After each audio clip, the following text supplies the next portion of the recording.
L'assessore regionale Cordaro a Realmonte in seguito al sequestro della Scala dei Turchi. In provincia di Agrigento gli arrivi dei turisti crollano del 35%, il governatore della Sicilia Musumeci va a ispezionare di persona l'aeroporto di Catania. Dopo la tragica morte a Sciacca di un bambino di 4 anni è in discussione l'intera manifestazione che potrebbe scomparire in nome della sicurezza. L'Acragas perde il derby contro il Favare e anche il blasone dell'imbattibilità.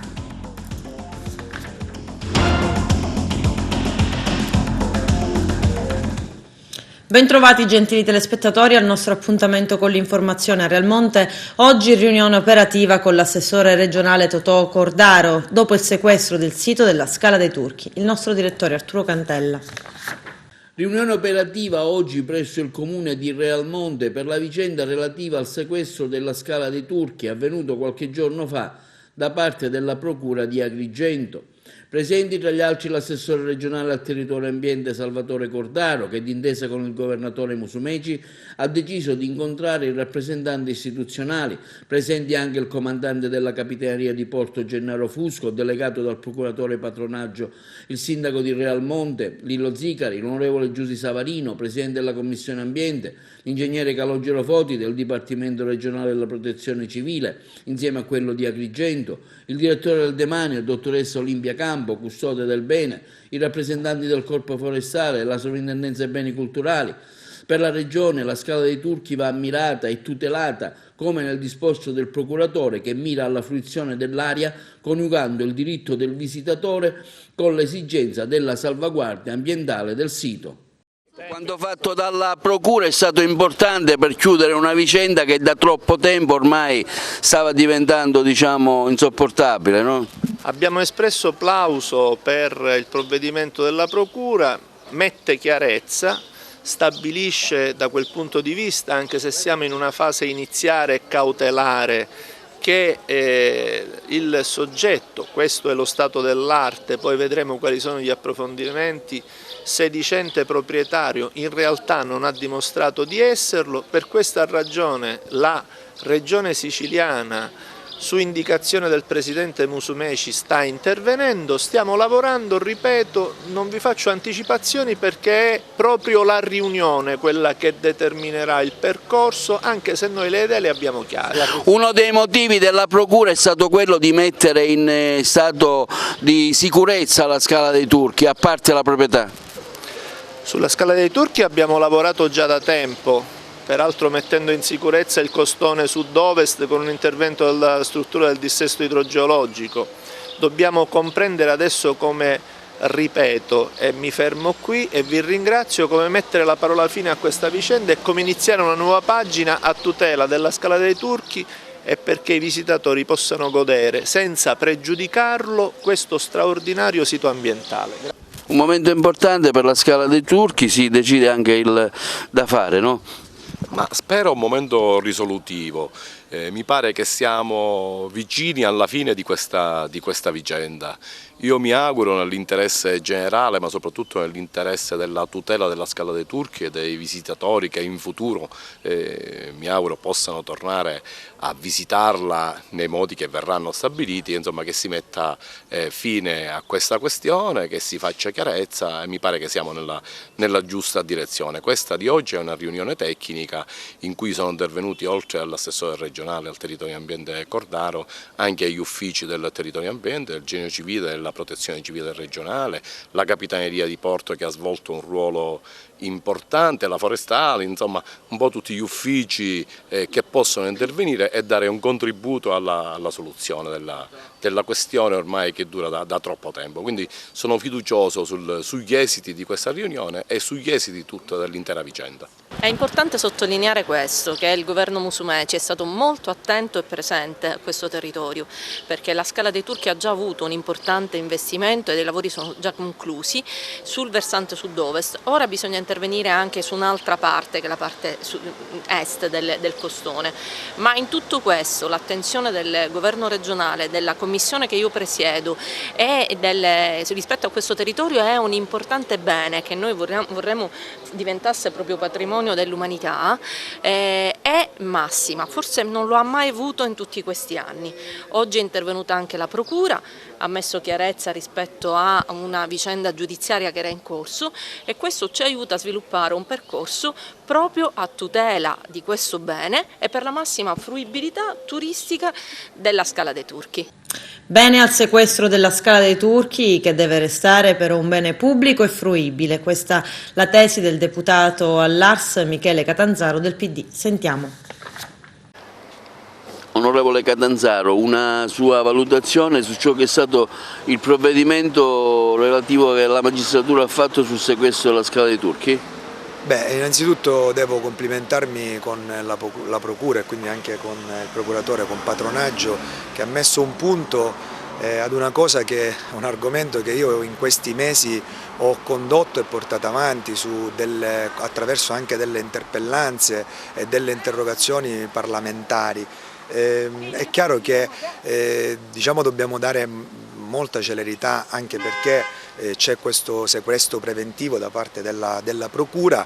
Per capire un attimo, abbiamo tra virgolette anche noi battuto molto perché per noi era inaudito il fatto della proposta, della bozza che veniva portata avanti di un accordo tra un privato e pubblico, anche perché io sono fautore dell'idea che la Scala dei Turchi è un bene dell'umanità e quindi deve rimanere all'umanità e quindi deve rimanere a noi la Scala dei Turchi, anche perché lì ho fatto pure una proposta appunto di inserire la Scala dei Turchi come bene dell'UNESCO, quindi è chiaro che ora bisogna però correre perché con l'avvicinarsi appunto della stagione estiva bisogna fare immediatamente luce e riaprire nel più breve tempo possibile questo gioiello al mondo intero. La provincia di Agrigento riscontra gli effetti negativi dell'emergenza coronavirus sul settore turismo. L'Osservatorio Provinciale del Turismo rivela che nel mese di febbraio i dati testimoniano nella città di Agrigento circa il 35% di presenza in meno rispetto al febbraio 2019. Secondo la provincia il danno maggiore è generato dalla scarsa conoscenza del fenomeno e quindi dall'allarmismo ingiustificato. La provincia conclude affermando che occorre concentrarsi sulle azioni di comunicazione che devono tendere a rassicurare il mercato, sulle azioni di compensazione che le associazioni di categoria si impegnano a contrattare con le autorità regionali e nazionali. Sarà impegno della provincia informare costantemente sull'evoluzione del fenomeno e sostenere il settore nelle azioni di compensazione da richiedere alle autorità competenti. Con l'assessore alla salute Ruggero Razza ho voluto compiere una visita nell'aeroporto di Catania, agli arrivi, vogliamo capire personalmente se i controlli sanitari sui passeggeri vengono effettuati o è soltanto una promessa. Abbiamo avuto ragione, soltanto da 3 giorni i controlli vengono effettuati da parte dell'USMAF, che è l'organismo dello Stato che si occupa di questo servizio, su tutti i voli in arrivo, perché fino a 3 giorni fa venivano controllati soltanto i passeggeri provenienti da Roma e dai paesi non facenti parte dell'Unione Europea. Una vigilanza assolutamente lacunosa, irresponsabile, che noi avevamo denunciato sin dal primo giorno della dichiarazione dello stato di emergenza. Naturalmente non ci accontentiamo di capire quello che succede all'aeroporto di Catania, vogliamo vedere quello che succede negli altri scale aeroportuali della Sicilia. Per questo con l'assessore Razza faremo dei sopralluoghi e delle visite a sorpresa. Noi dobbiamo sapere coniugare il tentativo di continuare ad andare avanti come se la vita non si fermasse, e non si deve e non si può fermare, e dall'altra parte dobbiamo mettere in atto tutte le misure precauzionali. Serve cautela, serve prudenza e dipende soprattutto dalla responsabilità di ognuno di noi. Per affrontare questa epidemia, per neutralizzarla e per uscirne fuori nel più breve tempo possibile, non bastano soltanto i provvedimenti delle autorità di governo nazionale o regionale, come in questo caso. Serve un forte e alto senso di responsabilità da parte di ognuno, anche nei piccoli gesti, senza necessariamente dover cambiare abitudini. Abbiamo richiamato l'attenzione del governo sulla necessità di allargare le misure economiche che vorranno adottare, ancora non ne conosciamo i particolari, anche alle regioni del centro-sud e non soltanto alle 3 regioni del nord che hanno registrato il maggior numero di contagiati, cioè Lombardia, Veneto ed Emilia-Romagna, o alle regioni limitrofe come Friuli Venezia Giulia, Piemonte e Liguria. No. La drammatica crisi economica che si presenta alle imprese è assolutamente disarmante. La gente comincia a disdettare, comincia a revocare gli ordini negli alberghi. Noi abbiamo bisogno di una stagione turistica particolarmente intensa, ma prima di prepararci a lanciare la campagna promozionale dobbiamo poter dire la Sicilia è un'isola sicura. E per poterlo dire ora dobbiamo essere prudenti, ora dobbiamo porre qualche limite, ora abbiamo la necessità di tenere alta la tensione. In ogni caso noi non ci fermeremo. Io personalmente ho chiesto al Presidente Conte stamattina la necessità di farci capire quali misure intendono adottare non solo a sostegno delle imprese ma anche per il rilancio del turismo nella nostra isola e nel nostro paese, perché come sapete nel mondo la parola d'ordine è per ora attenti agli italiani. L'impegno che io vi assicuro, come ho fatto in altre occasioni, è che stiamo tenendo alta l'attenzione e l'attenzione perché oggi la Sicilia deve uscire fuori come una terra sicura, una terra dove il contagio è stato limitato, senza che il focolaio fosse di origine siciliana. Sappiamo che erano turisti che provenivano dal nord Italia e se Dio vuole fra qualche settimana potremmo uscire da una condizione di pre-emergenza. A una settimana dalla tragica morte del bambino di 4 anni al Carnevale di Sciacca, Salvatore Sclafani, gli abitanti si chiedono quale sarà il futuro di questa manifestazione che rappresenta uno dei simboli della città. Si allontana infatti l'idea di un rinvio alla prossima estate, così come sembra essere in dubbio un prosieguo del Carnevale nelle vie del centro per i prossimi anni, considerati i problemi legati alla sicurezza dovuti alle numerose presenze di spettatori che assistono alla sfilata. Lello Casesa.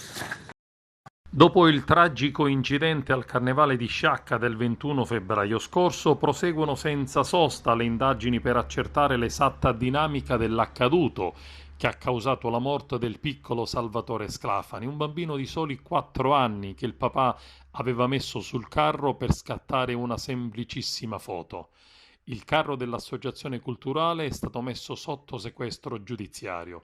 Sono stati depositati i primi atti sulle testimonianze dei presenti e sulle perizie alla tragedia che ricostruiscono le primissime fasi dell'accaduto e dimostrano senza ombra di dubbio come il bambino sia scivolato all'interno del carro per la presenza di polistirolo, un materiale molto leggero che ha fatto precipitare il bimbo per poi essere schiacciato dalle ruote del carro. Abbiamo dedotto, dicono gli avvocati della famiglia, che anche gli altri carri allegorici hanno una base in polistirolo, mentre invece sarebbe necessario averla almeno in legno per sopportare il peso. Non si tratta dunque di un'imprudenza del padre, secondo i legali, ma una presunta negligenza da parte di chi ha costruito il carro e di chi ha deciso di mettere del polistirolo al posto delle tavole in legno, coperto da un panno rosso. La sfortuna avrebbe invece fatto il resto, con il carro che si è mosso proprio nell'istante in cui il bambino era caduto schiacciandolo. Sono in molti adesso a Sciacca che si pongono seri interrogativi sul futuro del carnevale e sulle manifestazioni di popolo in Sicilia, eventi religiosi, feste popolari, patronali ed eventi culturali di massa che per la presenza di migliaia di persone pongono all'attenzione dei responsabili rigide misure di sicurezza da studiare. Adesso ci fermiamo per la prima pausa pubblicitaria, tra poco vi aspetto. Dopo l'inchiesta per corruzione che ha investito il Comune di Palermo, le minoranze politiche chiedono che l'amministrazione Orlando revochi gli atti firmati dai dirigenti sotto inchiesta, compreso il progetto per la tranvia. C'è il servizio. Era lo scorso sabato quando i finanzieri del nucleo di polizia economico-finanziaria e i carabinieri del reparto operativo di Palermo notificavano la misura cautelare degli arresti domiciliari a 2 consiglieri comunali di Palermo, 2 funzionari del comune, un architetto e 2 imprenditori, tutti accusati a vario titolo di corruzione per atti contrari ai doveri di ufficio, corruzione per l'esercizio della funzione e falso ideologico in atto pubblico. Le indagini accertarono l'esistenza di un comitato d'affari composto da imprenditori e professionisti in grado di incidere sulle scelte di pubblici dirigenti, amministratori locali che, in cambio di soldi e favori, avrebbero asservito la pubblica funzione agli interessi privati. Numerosi pareri e pronunciamenti pervenuti in merito a quanto accaduto nel capoluogo di regione, primo fra tutti il primo cittadino Leoluca Orlando, che ha dato disposizione al segretario generale di avviare le procedure previste dal contratto per l'applicazione delle misure cautelari previste nei confronti dei dipendenti indagati e di aver dato disposizione all'avvocatura comunale di predisporre quanto necessario per la costituzione di parte civile nei confronti di tutti gli indagati. Confermo pieno sostegno e ogni ulteriore collaborazione all'attività degli organi inquirenti perché si faccia piena luce su ogni ipotesi di reato, su ogni ipotesi di comportamento illecito a danno della città e del programma dell'amministrazione comunale, ammette ancora Orlando, che nei prossimi giorni provvederà alla designazione del terzo nuovo assessore della Giunta. Gli arresti dei consiglieri e funzionari del Comune di Palermo sono l'ulteriore conferma di quanto il sistema politico corruttivo sia pericoloso per la vita amministrativa e politica e quanto siano vicini corruzione e potere mafioso. Si dia finalmente attuazione al protocollo anticorruzione, siglato nel 2015 dal centro Pio La Torre e ANCI Sicilia, coinvolgendo movimenti antimafia, sindacati, forze produttive e società civile. A dichiararlo invece Vito Lo Monaco, presidente del centro studi Pio La Torre. Si estendano le pratiche della vigilanza democratica come recentemente fatto nei comuni della Valle dello Iato e nel comprensorio di Bagheria, continua Lo Monaco, onde garantire trasparenza e partecipazione popolare alla vita politica amministrativa. Palermo non si smentisce, il cemento continua ad essere la merce di scambio della criminalità e della politica compiacente. È avvenuto per mano di Ciancimino, cancellando per sempre il volto Liberty della città. È avvenuto per mano degli assassini di Mattarella, grande oppositore della speculazione edilizia. Avviene adesso, pare, con la complicità di burocrati, politici e imprenditori. Palermo ancora non è cambiata, merita di farlo, quantomeno per rispetto di chi ha lottato perché questo cambiamento avvenisse. Questo è il commento dei deputati in regione del Movimento 5 Stelle Gianpiero Trizzino e Roberta Schillaci, nell'ambito della medesima inchiesta denominata Giano Bifronte. C'è un elemento inquietante che emerge dall'indagine giudiziaria che coinvolge consiglieri e dipendenti comunali, mentre il Consiglio Comunale e la cittadinanza attendono da mesi, se non da anni, la redazione di un nuovo piano regolatore da discutere e approvare in Consiglio, con trasparenza e nel rispetto delle regole democratiche. Altri, a quanto pare, per interessi del tutto personali, hanno avuto accesso a documenti in solitaria e ciò getta ombre su quanto effettivamente segreta sia questa elaborazione. Per troppe volte Orlando e i suoi assessori hanno preannunciato l'invio di questo piano ma sistematicamente lo hanno disatteso. Per quanto ci riguarda non possiamo assistere inerti a quanto accaduto e assumeremo ogni necessaria iniziativa che porta al ripristino della legalità e della democrazia, lo ha dichiarato Marianna Caronia, consigliere comunale e deputato regionale della Lega. Ma facciamo un passo indietro e vediamo come nasce l'inchiesta per corruzione al Comune di Palermo che ha coinvolto consiglieri comunali, dirigenti, professionisti e imprenditori. C'è il servizio.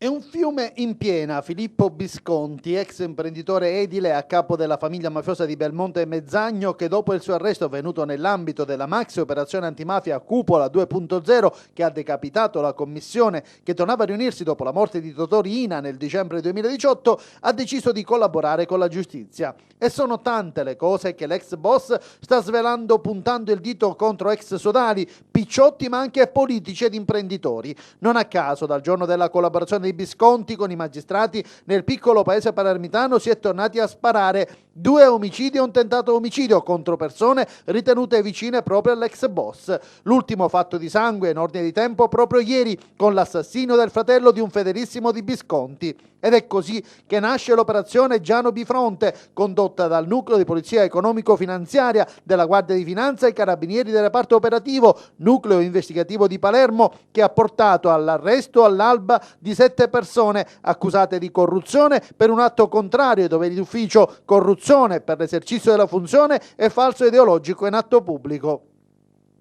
Tra loro, consiglieri comunali di Palermo, imprenditori, professionisti. Le indagini hanno permesso di individuare un vero e proprio comitato d'affari composto da imprenditori e professionisti in grado di condizionare le scelte gestionali di pubblici dirigenti e amministratori locali per ottenere vantaggi economici nel settore dell'edilizia privata.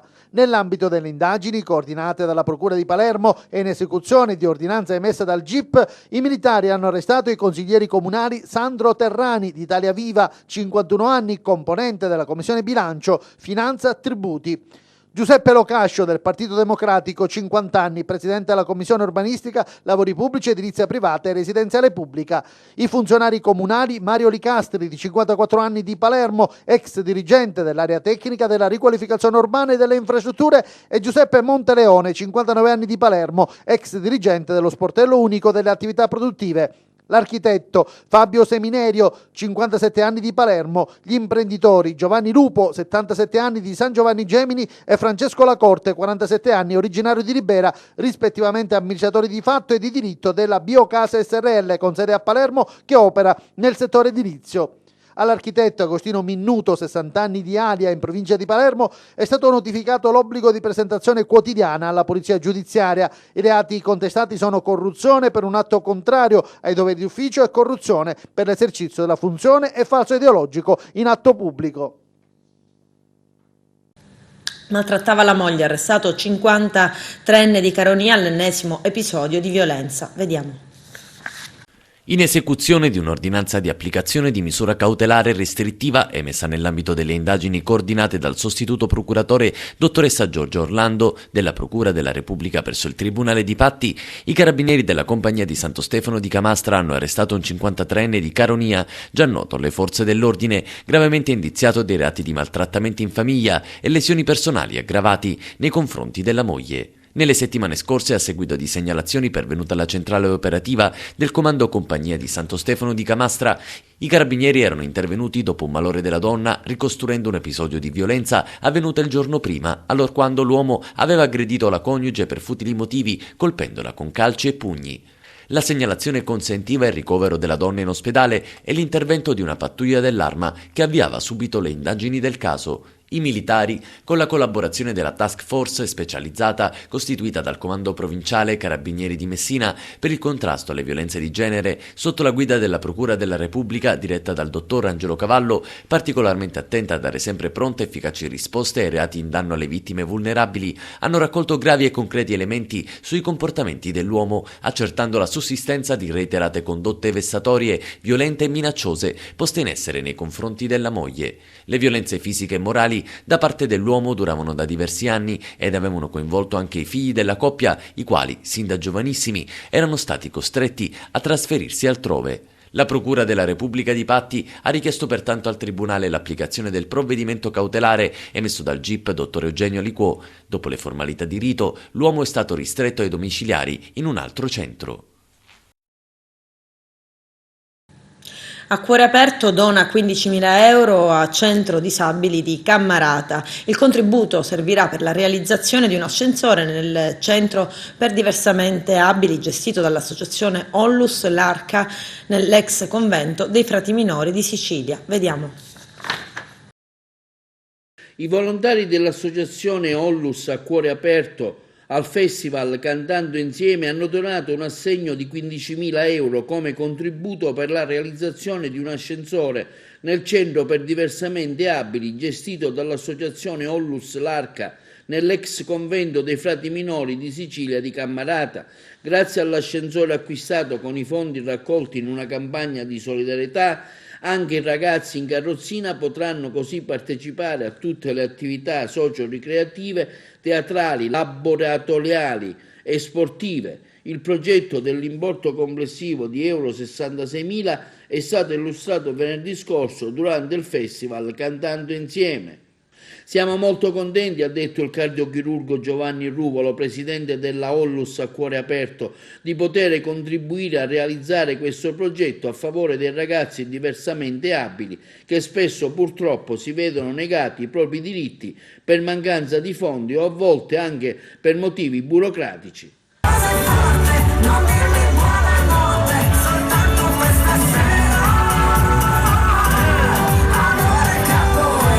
L'associazione L'Arca è nata 17 anni fa e su volontà di un gruppo di genitori di ragazzi disabili e un gruppo di volontari. E da 17 anni facciamo queste attività in questo immobile donatoci dai frati minori 4 anni fa. E questo locale è molto grande e si sposa benissimo con le finalità di attività socio-ricreative, di laboratori artigianali. I ragazzi vengono ogni pomeriggio e sono supportati da un gruppo di volontari. Da quando siamo diventati proprietari di questo immobile abbiamo pensato di renderlo più fruibile per quanto riguarda i ragazzi in carrozzina e questo è possibile appunto grazie all'installazione di questo ascensore esterno. Dopo anni di impegno, di raccolte fondi, di aiuti diversi da diverse associazioni, fondazioni, finalmente siamo quasi arrivati. E questa sera daremo il via a tutto quello che noi abbiamo desiderato in questi anni. Un ascensore che permette la possibilità di frequentare i ragazzi in carrozzina. Questi due paesi, Camerata San Giovanni, ma anche i paesi limitrofi, Castronovo, Lercara e Mussomeli, non ci sono altre strutture del genere, dove i ragazzi possono trascorrere delle ore di svago per il tempo libero. E quindi questo ascensore risulterebbe per noi la svolta. In un prossimo futuro uno degli obiettivi che ci prefiggiamo è fare il centro diurno, quindi il centro diurno significa che i ragazzi arrivano qua la mattina, sono impegnati in diversi laboratori, pranzano e stanno diverse ore, quindi fino al pomeriggio possono stare qua. Ormai le associazioni di volontariato nei fatti stanno sopperendo a tante carenze di tipo assistenziale e sociale. Per la molteplicità dei problemi e anche per la grandezza dei problemi, se le associazioni non lavorano assieme non possono riuscire ad ottenere risultati che siano costanti nel tempo, perché magari si ottengono risultati a breve termine, però poi per avere risultati a lungo termine, soprattutto quando si parla di disabili, è fondamentale che le associazioni si mettano assieme per garantire a questi ragazzi un'assistenza di tipo medico, garantire una socialità che li possa fare sentire componenti effettivi di questo nostro mondo e di questa nostra società. È fondamentale che le associazioni lavorino assieme. Per questo motivo subito l'associazione a cuore aperto ha deciso di iniziare tempo fa una campagna di sensibilizzazione per aiutare l'Arca alla realizzazione di questo ascensore per permettere ai disabili con carrozzella di poter accedere ai locali dell'Arca. E abbiamo donato 15.000 euro, quindi io credo che in tempi brevi questo ascensore sarà realizzato, anche perché c'è stato il supporto di altre associazioni e questo per noi è una grande cosa. Volevo ringraziare Caterina dell'Arca che da tanti anni lotta per questi ragazzi. Vedere questi ragazzi cantare, ballare veramente mi ha emozionato e mi ha sempre di più spinto a lavorare per loro. Un malore temporaneo poi risolto ha impedito all'attrice Anna Malvica di partecipare sabato sera ad Agrigento alla rappresentazione di Liolà al Teatro Pirandello. Ebbene, per rimediare questa sera, lunedì 2 marzo alle ore 20:30 al Teatro Pirandello, ad ingresso gratuito fino ad esaurimento dei posti per abbonati e non abbonati, sarà replicato con il cast al completo lo spettacolo Liolà con adattamento e regia di Francesco Bellomo. Adesso ci fermiamo per la seconda ed ultima pausa pubblicitaria, tra poco. Il sindaco di Licata, Giuseppe Galanti, ha un nuovo assessore, l'ex primo cittadino Carmelo Castiglione. Vediamo. Si completa la giunta comunale di Licata. Il sindaco Pino Galanti ha nominato un nuovo assessore. Si tratta dell'ex primario del pronto soccorso dell'ospedale San Giacomo d'Altopasso, Carmelo Castiglione, che ha ricoperto anche il ruolo di sindaco della città dal 12 maggio 1987 al 2 maggio 1988. Castiglione, che è stato anche presidente del Consiglio provinciale di Agrigento, ha già prestato giuramento alla presenza del segretario generale Laura Tartaglia. Sale così a 7 il numero degli assessori in carica. Oltre al dottor Castiglione, gli altri assessori sono Antonio Montana, che ha anche la delega come vice sindaco, Riccardo De Ninnis, Domenico Tuttolomondo, Giuseppe Ripellino, Violetta Callè e Andrea Burgio. Nei prossimi giorni il sindaco conferirà le deleghe al neoassessore, che subito dopo aver giurato ha ringraziato il primo cittadino per la fiducia che gli ha accordato e poi ha dichiarato di aver accettato l'incarico con il fermo proposito di lavorare nell'interesse della collettività, mettendo a disposizione l'esperienza politico-amministrativa acquisita nel corso degli anni.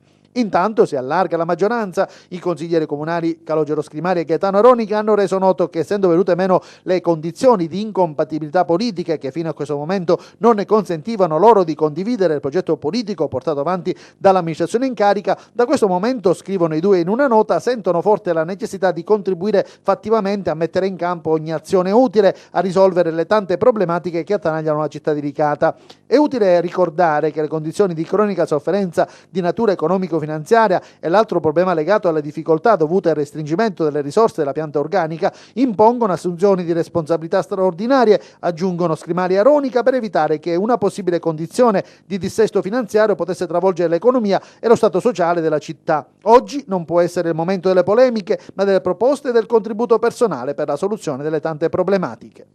Calcio eccellenza, l'Acragas non è più imbattuta, perde il derby contro il Favara. Carmelo Lentini. Arriva impietosa la prima sconfitta stagionale dell'Acragas con i cugini della Pro Favara, che grazie a questi 3 punti fanno un passo in avanti nel tentativo di raggiungere una zona più tranquilla in classifica generale. Il gol che ha deciso la gara, ironia della sorte, l'ha siglato all'80° Peppe Fallea, un ex biancazzurro che risolve in mischia un'azione d'attacco della propria squadra. Questa sconfitta per l'Acragas ha solo un significato: deve dire addio ai sogni di gloria. Adesso può solo sperare a qualcosa attraverso gli spareggi playoff e promozione. Quindi a questo punto la lotta al vertice passa in mano al duo di testa, Dattilo e Canicattì. Il derby Pro Favara Acragas si è giocato dinanzi ad una degna cornice di pubblico. Si calcola che sugli spalti ci fossero 1500 spettatori. Ma veniamo ai risultati della giornata. Il Dattilo è stato fermato in casa dal sorprendente Oratorio Marineo, che sta lottando tenacemente per tirarsi fuori dalla zona play-out, mentre il Canicattì ha surclassato di reti il malcapitato Monreale grazie ad una doppietta di Iezzi e ai gol di Cammareri, Di Mercurio e Caronia. Si rifanno sotto Sanghataldese e Geraci, che si pongono adesso ad appena 5 punti di distanza dall'Acragas. La zona playoff inizia a delinearsi meglio. Ipotizzando infatti il Dattilo in ND, le 4 destinate a spareggiare tra di loro sono Canicattì, Acragas, Sanghataldese e Geraci. Per la salvezza invece, dando per spacciate Monreale ed Alcamo destinate alla retrocessione, rimangono in bilico per i play-out Cus Palermo, Pro Favara, Oratorio Marineo e Cefaledium. In ogni caso, alla fine del campionato mancano 6 gare ed ancora può succedere di tutto. Ancora calcio, ma scendiamo di categoria, andiamo in promozione, risultati della 24esima giornata, sempre con Carmelo Lentini.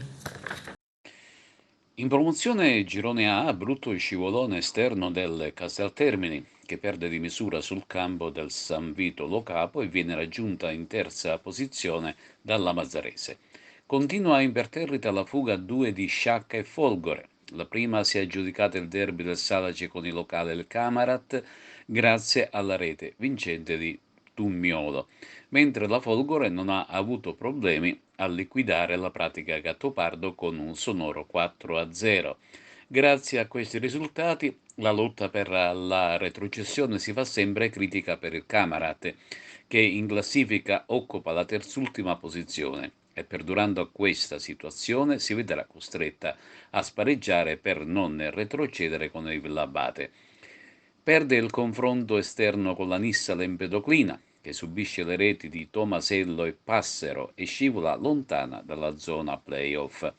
A 6 giornate dalla conclusione del torneo, la Gattopardo di Palma di Montechiaro è obbligata a rosicchiare 7 punti di svantaggio al Villabate se vuole evitare la retrocessione diretta per poi sperare nel confronto nei play-out. Per la promozione in eccellenza, Unitas, Sciacca e Folgore devono evitare di commettere passi falsi. In seconda categoria, l'Atletico Gorgoni approfitta del paro esterno dell'Atletico Favara e stacca di 4 punti le distanze dalla diretta inseguitrice. Si avvicina al secondo posto il Raffadale, che ha ridotto a 3 punti di distacco e si candida per una posizione migliore nei play-off. Di questa griglia fanno parte le 2 agrigentine, Atletico Favara e Raffadali, e poi le nissene Città di Caltanissetta e Master Pro, con il Gemini pronto a rientrare. In bassa classifica, grazie alla vittoria su Ravanusa, la Libertas Serracalmuto esce dalla scomoda posizione di ultima in classifica ed entra nella griglia play-out. Nell'eventuale spareggio potrebbe trovare la Barrese oppure il Ravanusa. Entro il 2020 sarà attiva la nuova compagnia di bandiera siciliana. Lo hanno riferito i promotori del progetto che è stato illustrato a Messina, nella sala ovale di Palazzo Zanca. La nuova compagnia aerea siciliana, Aerolinee Siciliane, servirà per garantire ai viaggiatori dell'isola la continuità territoriale con prezzi più bassi e costanti. L'incontro pubblico è stato rivolto principalmente alla cittadinanza. Lo slogan adottato da Aerolinee è infatti People for People, proprio perché la compagnia nasce sulla base dell'azionariato popolare ed esprime una filosofia particolarmente innovativa e stimolante per lo sviluppo e la crescita del nostro territorio, raccogliendo una vera e propria sfida che tutto il popolo siciliano deve vincere. Chi vorrà partecipare al progetto potrà sottoscrivere le azioni della nuova SPA. L'obiettivo è raccogliere 10 milioni di euro. Usufruire di una compagnia aerea siciliana ed allo stesso tempo di proprietà dei siciliani significa principalmente controllare e calmierare i prezzi dei voli da e per la Sicilia, applicare agevolazioni per chi viaggia per necessità, incentivare gli spostamenti turistici e mantenere sul territorio e l'indotto i grandi proventi del trasporto aereo dell'isola. Chiunque può diventare azionista investendo cifre particolarmente basse. Gli azionisti possono essere singole persone, cittadini e imprese, che insieme creano un'inedita tipologia di impresa e nuovi collegamenti con il resto d'Italia ed Europa. Aerolinee Siciliane nasce come compagnia aerea dei siciliani per i siciliani. È un SPA ed è già stata costituita, ha il suo capitale sociale ed è stata costituita il 25 di gennaio di quest'anno. Adesso stiamo presentando la compagnia, quello che abbiamo intenzione di fare e quello che sarà da qui a breve, e stiamo raccogliendo le ultime sottoscrizioni del capitale sociale, perché ovviamente le sottoscrizioni poi si concluderanno il 20 di marzo, quindi sono le battute finali della raccolta della sottoscrizione. È una società per azioni a governance duale, quindi è legittimata a raccogliere azionariato popolare e si propone appunto di essere la compagnia aerea dei siciliani, facendo fronte a tutte le polemiche che ci sono state nell'ultimo periodo, del caro biglietti, delle persone che non potevano rientrare in Sicilia per le vacanze di Natale perché i prezzi erano troppo alti. Chi deciderà di diventare azionista o piccolo azionista avrà i suoi privilegi, a cominciare da un prezzo calmierato che sarà sempre uguale per tutto l'anno e non avrà oscillazioni di prezzo da 90 euro a 300 euro come succede in questo momento. Ma che tipo di capitali servono da parte dei cittadini? Voi state rivolgendo in questo momento proprio ai cittadini, non tanto alle istituzioni? Noi ci rivolgiamo ai privati cittadini, quindi persone fisiche ma anche persone giuridiche. Soci della società per azioni sono anche altre società come la mia. Io sono un operatore del settore comunque aeronautico, ho una compagnia di elicotteri e la mia compagnia è socia della società. E quindi si rivolge ad un azionariato diffuso, però noi contiamo di avere per la maggior parte nel nostro azionariato persone fisiche, siciliani che investono anche per la quota nominale dei 2.000 euro, che è il minimo per il socio persona fisica, non piccolo azionista, perché sennò il piccolo azionista poi farà parte di una cooperativa che li raccoglie tutti e può investire anche soltanto 400 euro, ma il socio che investirà 2.000 euro è quello a cui puntiamo di più, perché la compagnia, se deve essere dei siciliani, deve essere formata da tanti siciliani. Quindi il nostro obiettivo è di raggiungere il capitale sociale di 10 milioni di euro con 5.000 azionisti persone individuali. Che tipo di flotta aerea si può portare avanti con 10 milioni di euro? Allora, diciamo che ci sono vari step, si parte con i piedi per terra, avremo inizialmente 2 aeromobili che serviranno più o meno tutti gli aeroporti della Sicilia, Comiso, Catania, Palermo e Trapani, e prevediamo nel medio periodo dei 5 anni di avere una flotta di 10 velivoli. Con questo è tutto, termina qui l'edizione del telegiornale, grazie per essere stati con noi, a presto.